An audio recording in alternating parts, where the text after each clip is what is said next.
Hey guys, welcome back to Bible Fun with the Dunns.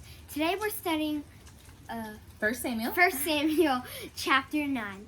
Let's get started. Okay, so this person named Kish, he has a son named Saul. Well, it says that he is the most handsomest person Of all the Israelites. And to everyone, he is a head and shoulder taller. Which is really big. Yeah. So, What tribe are they from? they are from the Benjaminites. Very good. The Benjaminite tribe. It's so cold up here. And Saul basically looks like a king, Yes. he which is a looks little like a king. hint at what's about to happen. He's big and tough like a king, and Yeah. then handsome like That's a king. right. And so what happens in their family? Something bad happens one day. Oh, yeah, they're donkeys. The donkeys escape. No! Oh, no. And then, Can't live without the donkeys. yeah, I can't live. Kish tells Saul to go try find them. But then while he's walking, he sees this person named Samuel. So he goes from area to area, and the Bible lists it in Israel. It's all the different, I don't know, they're not cities, I guess. I don't know. The different areas within, I'm geographically really smart, in Israel. And so they go to all these different places searching for their donkeys, and they get to this last place, and they find this person. and Saul, well, named- hold on. Saul says, remember, it's Saul and like one of their helpers from their house. And he says, we better go back home, or Dad's going to not worry about the donkeys and start worrying about us, because they were gone for so long. And he said, but while we're here, there is a prophet here, and let's go and talk to him, and maybe he'll help them find their donkeys. And who is the prophet? Samuel. And he says, when they find them, he says, well, don't worry about your donkeys. They are safe and sound at home. That's right. So, but Samuel, what Saul doesn't know is yesterday, the day before, in the Bible, not in real life, the day before Saul came looking for his donkeys, God came to Samuel and told him, hey, tomorrow you're going to meet a man from the tribe of Benjamin, and you are to choose him. You're to anoint him as king, basically. He's going to be the leader of the Israelites.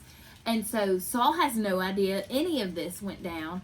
But as soon as Samuel sees this man and he talks to him, and the guy's like, hello, I'm Saul of the tribe of Benjamin, I bet Samuel's like, this is it. This is him. And so what does Samuel invite Saul to do? Come to his house, eat with him. Yes. And he saved him a steak. They were Yeah. about to make a big sacrifice for the Israelites there, and they're going to have a big banquet.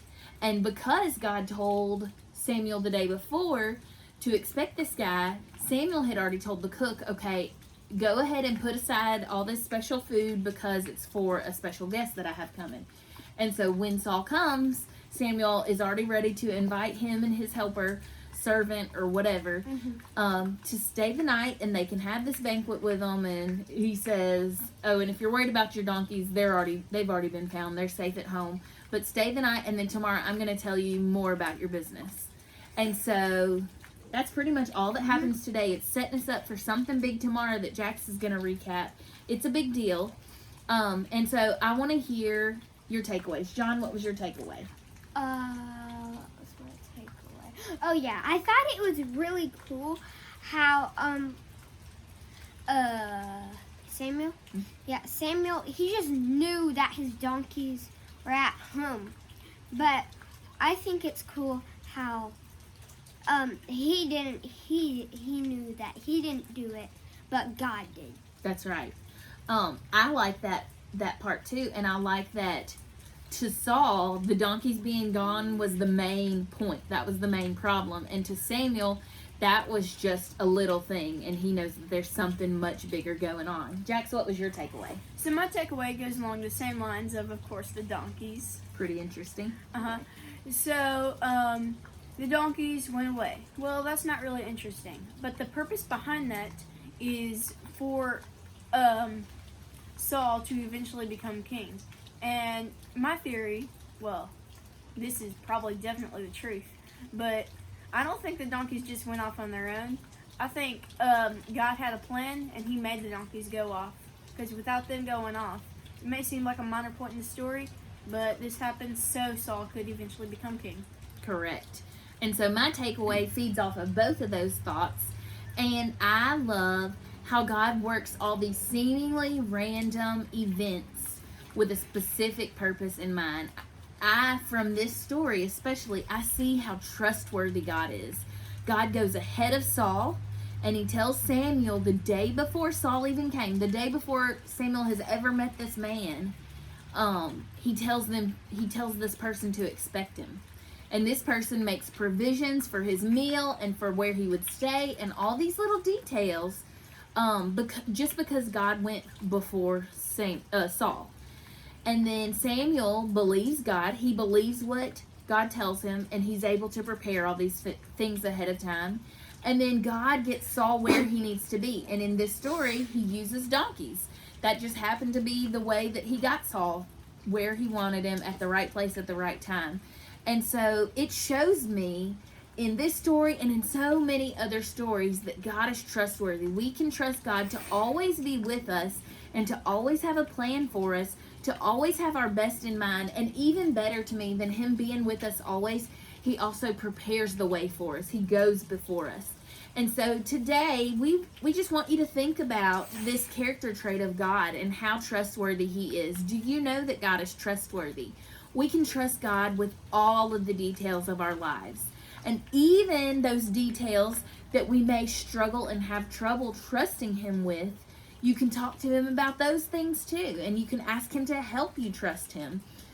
This is something that I have learned to pray for my kids, because I guess maybe that was a struggle that I've had throughout my life. I like to be in control of things, and it's taken me a lifetime so far to learn that, yes, I like to be in control, but even better than that, I like God to be in control truly, because he can see further beyond in my life than I could ever, and he always gives me better than what I could plan for myself.